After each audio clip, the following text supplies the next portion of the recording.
Hello students, today we are going to discuss our next chapter and that is solution. सबसे पहले देख लेते हैं फिर कि solution कहते किसे हैं. कहते हैं the homogeneous mixture of more than one compound known as solution. एक से ज़्यादा कंपाउंड का होमोजीनियस मिक्सचर हो उसे सॉल्यूशन कहा जाता है. जब हमारे पास एक से ज़्यादा कंपाउंड्स का होमोजीनियस मिक्सचर हो बेटा तब उसे सॉल्यूशन बोला जाता है. By homogeneous mixture we mean that its composition and properties are uniform throughout the mixture. Homogeneous mixture से क्या मतलब है बेटा? होमोजीनियस मिक्सचर का मतलब कि जो कंपोजिशन है यानी कि जो कंसंट्रेशन है, मात्रा है एंड प्रॉपर्टीज और उसकी जो प्रॉपर्टीज हैं वो through out the mixture same हो. हम मिक्सचर का कोई भी पार्ट लें उसमें कंपोजिशन और प्रॉपर्टीज सेम हो बेटा, तो ऐसे मिक्सचर को होमोजीनियस मिक्सचर बोलते हैं. Generally components that is present in the largest quantity is known as solvent. अब हमने मान लीजिए कि दो चीजों का क्या बना लिया, मिक्सचर बना लिया. जो चीज ज्यादा मात्रा में प्रेजेंट है उसे हम सॉल्वेंट बोलते हैं बेटा. और सॉल्वेंट क्या डिटरमाइन करता है? Solvent determines the physical state in which solution exist. जो हमारा सॉल्वेंट होता है वो ये तय करता है कि हमारे मिक्सचर की फिजिकल स्टेट क्या होने वाली है. ठीक है बेटा. The component present in the solution other than solvent are called solutes.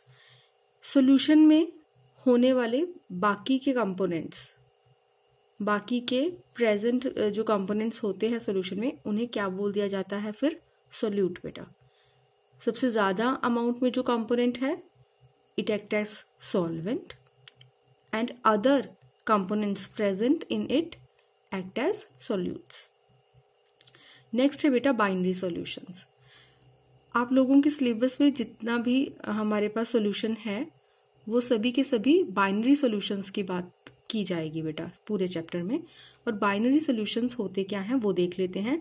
Solutions containing two components and components can be solid, liquid and gaseous. ऐसे सॉल्यूशंस जिनमें दो ही कंपोनेंट प्रेजेंट हो उन्हें बोलते हैं बेटा बाइनरी सॉल्यूशंस.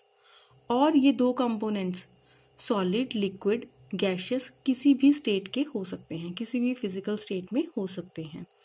तो बाइनरी सॉल्यूशन आपका जिसमें दो कंपोनेंट्स हो, एक सॉल्वेंट एक सोल्यूट, दैट इज इट. ठीक है बेटा. तो हमने बेसिकली सिंपल ही सॉल्यूशंस करने हैं. तो अब आते हैं बेटा टाइप्स ऑफ सॉल्यूशंस पे. हमारे पास कितनी टाइप के सॉल्यूशंस हो सकते हैं? सॉलिड सॉल्यूशंस फर्स्ट कैटेगरी है. सॉलिड सॉल्यूशन में फर्दर हमारे पास कितने टाइप के सॉल्यूशंस हो सकते हैं वो हम डिस्कस कर लेते हैं. सॉलिड सॉल्यूशन का क्या मतलब है? सॉलिड सॉल्यूशन मीन्स कि जो सॉलिड है it will act as solvent. वो सॉल्वेंट की तरह एक्ट करेगा. It means it will present in larger amount. वो ज्यादा मात्रा में सॉलिड का प्रोपोर्शन होगा सॉल्यूशन में और बाकी जो भी स्टेट इसमें यूज की जाएगी वो इसके कंपैरिजन में कम मात्रा में होगी. तो हमारे पास तीन तरह के according to the three physical states, तो हमारे पास तीन तरह के ही इसमें क्या है सॉल्यूशंस. सॉलिड सॉलिड, अगर सॉलिड में सॉलिड घोल दिया जाए, for example copper in gold, ये फर्स्ट कैटेगरी है सॉलिड सॉल्यूशंस की. उसके अलावा अगर लिक्विड को सॉलिड में घोल दिया जाए, जैसे कि एग्जांपल है amalgam of mercury with sodium, ये दूसरी कैटेगरी है सॉलिड सॉल्यूशंस की. और थर्ड कैटेगरी में आता है हमारे पास गैस इन सॉलिड. गैस को अगर सॉलिड में घोल दिया जाए और इसकी एग्जांपल है हमारे पास solution of hydrogen in palladium. Right. इसके बाद हमारे पास सेकेंड टाइप ऑफ सॉल्यूशंस क्या है बेटा? Liquid solutions. Liquid solutions in which liquid act as solvent, जिनमें लार्जर अमाउंट में क्या प्रेजेंट होगा? लिक्विड. लिक्विड किसका काम करेगा? सॉल्वेंट का. तो हमारे पास क्या आ जाएगा? फर्स्ट कैटेगरी है लिक्विड लिक्विड की, जब दो लिक्विड्स को ही आपस में मिक्स करके मिक्सचर बना दिया गया है, for example ethanol in water. Second category में सॉलिड को लिक्विड में डिसॉल्व किया गया है, for example glucose in water. उसके बाद थर्ड कैटेगरी के गैस को लिक्विड में डिसॉल्व कर दिया गया है, ऑक्सीजन इन वाटर, इसकी एग्जांपल। अब हमारे पास थर्ड कैटेगरी आती है बेटा गैशियस सॉल्यूशन की। गैशियस सॉल्यूशंस में again gas will act as solvent, example है इसकी एयर। और बेटा एक इसमें सिर्फ एक ही कैटेगरी मेंशन की जाती है, वो है गैस इन गैस, सोल्यूट भी गैस और हमारे पास सॉल्वेंट भी गैस। बाकी जो इसके लिक्विड गैस हैं बेटा, लिक्विड इन गैस या फिर सॉलिड इन गैस, इन्हें हम सॉल्यूशंस में स्टडी नहीं करते, क्योंकि बेटा ये होमोजीनियस सॉल्यूशंस बनाते ही नहीं हैं। ठीक है बेटा, तो गैशियस सॉल्यूशंस में सिर्फ एक ही कैटेगरी की बात हम करेंगे और वो है गैस इन गैस, राइट। उसके बाद बेटा methods for expressing the concentration of a solution, हमारा नेक्स्ट टॉपिक ये रहेगा कि कौन कौन से मेथड्स जो हैं वो इस्तेमाल किए जाएं जिनसे हम सॉल्यूशंस की कंसंट्रेशंस, यानी कि सॉल्यूशंस किस तरह के बने हैं, क्या मात्राएं हैं उसमें सॉल्यूट्स की, सॉल्वेंट्स की, उनका पता लगाया जा सके। किसी चीज़ की मात्रा को, किसी चीज़ की क्वांटिटी को फाइंड आउट करने के हमारे पास क्या मेथड्स हैं।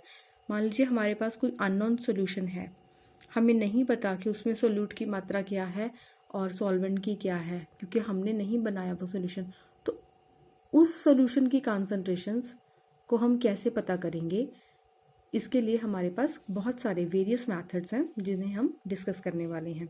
सबसे पहले तो कंसंट्रेशन टर्म को ही थोड़ा सा ज़्यादा समझ लेते हैं। Concentration, the concentration of a solution may be defined as the amount of solute present in the given quantity of the solution. Concentration का मतलब है अमाउंट, मात्रा, कि कितनी अमाउंट सोल्यूट की हमारे सॉल्यूशन में प्रेजेंट है, कितनी क्वांटिटी, कितनी मात्रा, उस अमाउंट को, उस क्वांटिटी को हम किस टर्म में पढ़ते हैं बेटा, कंसंट्रेशन की टर्म में डिफाइन करते हैं, राइट।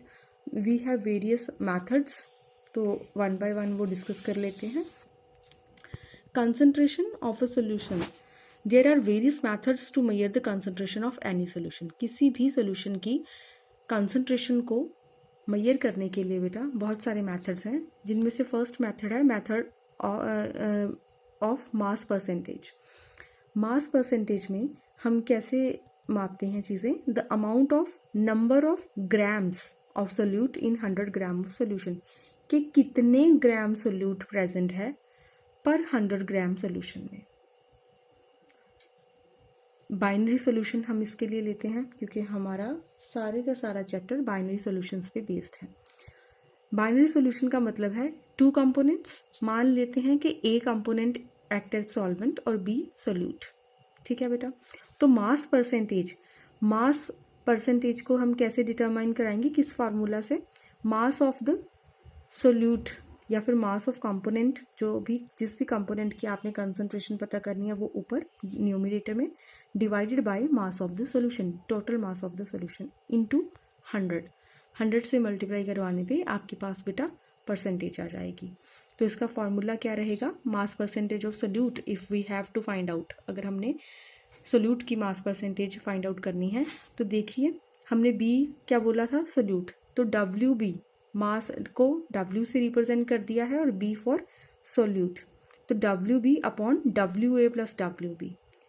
अब इसमें सोल्यूट और सॉल्वेंट दोनों का मास डिनोमिनेटर में into 100, this is the mass percentage of the solute. ये एक मेथड है। सेकंड है हमारे पास, अगर हमने परसेंटेज ना निकाल करके हमें पता करना हो mass to mass ratio, mass by mass ratio पता करनी हो, तो सारी चीज़ें सेम बेटा 100 नहीं आएगा क्योंकि उससे परसेंटेज निकल जाएगी। अब हमने मास और मास की रेशो पता करनी है, तो मास ऑफ द सोल्यूट और mass of the component numerator में और डिनोमिनेटर में हमारे पास क्या आ जाएगा, मास ऑफ द सोल्यूशन, और हमारा फॉर्मूला सिर्फ इतना रह जाएगा WB upon WA plus WB। Next है मास बाय वॉल्यूम परसेंटेज। हमने अगर मास बाय वॉल्यूम परसेंटेज निकालनी हो तो मास ऑफ द सोल्यूट और mass of the component will take it in the numerator and volume of the solution divided by volume of the solution into 100। तो इस case में हमारे पास नीचे मास ऑफ द सोल्यूशन की जगह क्या आ जाएगा बेटा, वॉल्यूम ऑफ द सोल्यूशन से हम डिवाइड करवाएंगे। इसके बाद वॉल्यूम परसेंटेज देख लेते हैं बेटा। वॉल्यूम परसेंटेज को फाइंड आउट करने के लिए हम क्या लेते हैं, the amount of number of millilitre of solute present in 100 ml of solution. कितने ml, कितने नंबर ऑफ मिलीलीटर प्रेजेंट है सोल्यूट के 100 मिलीलीटर ऑफ द सोल्यूशन में। This is the volume percentage. और इसका फॉर्मूला क्या रहेगा, similar to the mass percentage, बस मास की जगह पे अब हमने क्या ले लेना है बेटा, volume. Volume of the component divided by volume of the solution into 100। ऐसे ही जैसे हमारे पास मास और मास रेशो आई थी, ऐसे ही वॉल्यूम और मास रेशो भी हम देख सकते हैं, राइट। वॉल्यूम मास परसेंटेज भी फिर हम निकाल सकते हैं। तो 100 ग्राम सोल्यूशन में कितने ml सोल्यूट है, volume of solute divided by mass of the solution. जैसे हमने ऊपर मास बाय वॉल्यूम निकाला था तो यहाँ पे क्या लिया था, वॉल्यूम ऑफ द सोल्यूशन। अब यहाँ पे क्या ले लेंगे, मास ऑफ द सोल्यूशन और वॉल्यूम ऊपर, क्योंकि हमने वॉल्यूम और मास की रेशो की परसेंटेज निकालनी है। वॉल्यूम मास परसेंटेज ये हो गया। उसके बाद है strength, strength of the solution. Strength निकालने के लिए हमारे पास फॉर्मूला क्या रहता है कि 1 लीटर सोल्यूशन में कितने ग्राम सोल्यूट हमने डिसॉल्व किए, उससे बेटा हमें मिलती है स्ट्रेंथ, जिसका यूनिट हमारे पास क्या होता है, ग्राम पर लीटर, कि कितने ग्राम चीज़ कितने लीटर चीज़ में डिसॉल्व की गई है। मास of the solute in grams हमारा आ जाएगा न्यूमरेटर में, और वॉल्यूम ऑफ द सोल्यूशन से हम डिवाइड कर देंगे। और वॉल्यूम जो है सोल्यूशन का किस में लेना है बेटा, हमने लीटर्स में, for determine the strength of the solution. इसके बाद नेक्स्ट हमारे पास आ जाता है मोलैरिटी। मोलैरिटी बेसिकली क्या होता है कि कितने number of moles of solutes present हैं 1 लीटर ऑफ सोल्यूशन में। 1 लीटर सोल्यूशन में कितने नंबर ऑफ मोल्स सोल्यूट के प्रेजेंट हैं। नंबर ऑफ मोल्स क्या होते हैं बेटा आपके पास, mass divided by molar mass. Mass और मोलर मास को डिवाइड करने पे हमारे पास क्या आ जाते हैं, नंबर ऑफ मोल्स। तो नंबर ऑफ मोल्स जो हैं सोल्यूट के न्यूमरेटर में हम रखेंगे, और volume of the solution in litre हमारे पास आ जाएगा डिनोमिनेटर में। और इसकी यूनिट क्या हो जाएगी बेटा मोलैरिटी की, मोल पर लीटर। और आप इस यूनिट को सिर्फ मोलर भी लिख सकते हैं। और बेटा मोलैरिटी को कैपिटल M से डिनोट किया जाता है, कैपिटल M के साथ। और इसका फॉर्मूला क्या हो जाएगा फिर, molarity equals to NB, number of moles of solute divided by volume in litre, right. इसके अलावा हमारे पास नेक्स्ट मेथड है मोलैलिटी। प्रीवियस वाला था मोलैरिटी R से, और ये है हमारे पास molality, number of moles of solute present in 1 kilogram of solvent. क्या फर्क पड़ा है इसमें, हमने यहाँ पर मोलैरिटी के लिए वॉल्यूम किस में लिया था, लीटर्स में। हमने यहाँ पे वॉल्यूम की बात की थी, लेकिन मोलैलिटी में हम मास की बात करेंगे बेटा, मास इन किलोग्राम्स। तो न्यूमरेटर में हमारे पास आ जाएगा number of moles of solute divided by mass of solvent in kilograms. तो इसकी यूनिट्स क्या हो जाएगी बेटा, मोल पर किलोग्राम और मोलल, और इसे स्मॉल m से डिनोट किया जाता है हमेशा। Molality denoted as small m, molarity denoted as capital M। और इसका फॉर्मूला फिर क्या बन जाएगा, small m equals to NB, B represent solute, number of moles of solute divided by mass of the solvent in kilograms.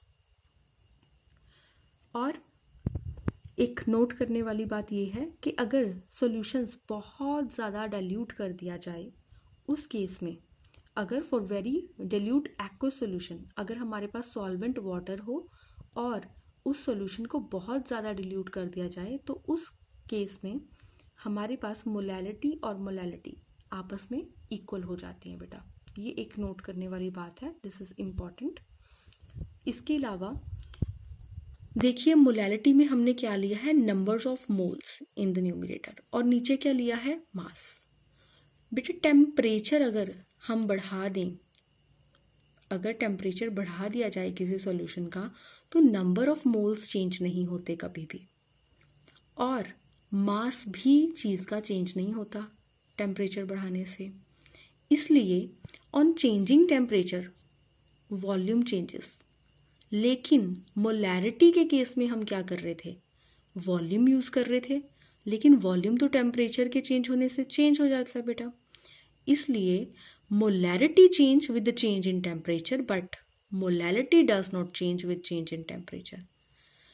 इसलिए molarity जो है वो टेम्परेचर के साथ चेंज हो जाती है सॉल्यूशन की, लेकिन मोलैलिटी चेंज नहीं हो सकती। इसलिए अच्छा मेथड कौन सा होगा इनमें, अगर कंपेयर करें मोलैरिटी और मोलैलिटी में, मोलैलिटी, क्योंकि वो टाइम के साथ, सॉरी, टेम्परेचर के साथ चेंज नहीं होगी।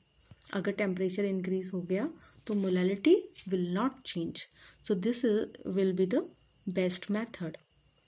ओके, नेक्स्ट मेथड्स बेटा हम रिलेशनशिप्स मोलैलिटी और मोलैलिटी का भी करेंगे डिस्कस, वो अपनी नेक्स्ट वीडियो में करेंगे। Thank you.